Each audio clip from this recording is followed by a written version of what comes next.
cài đặt phần mềm Avina AutoLink Tool lên máy tính, ta bấm đôi chuột vào file avinaautolinktools.exe hoặc nháy phải chuột, chọn Open.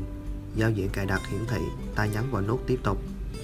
Chương trình sẽ mặc định cài đặt vào ổ đĩa C, hoặc nếu muốn bạn có thể chọn cài đặt ở một nơi khác.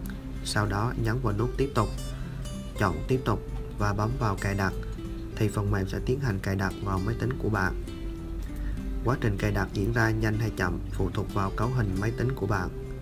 Quá trình cài đặt kết thúc nếu không muốn chạy chương trình.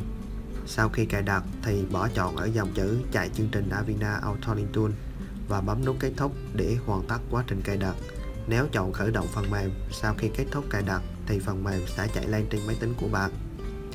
Sau khi chương trình chạy xong thì để dùng thử, ta nhấn vào nút Tiếp tục dùng thử, hoặc để kích hoạt bản quyền, ta bấm vào Kích hoạt bản quyền. Sau đó nhập mã kích hoạt vào ô mã sản phẩm. Nhấn Tiếp tục để đăng ký bản quyền.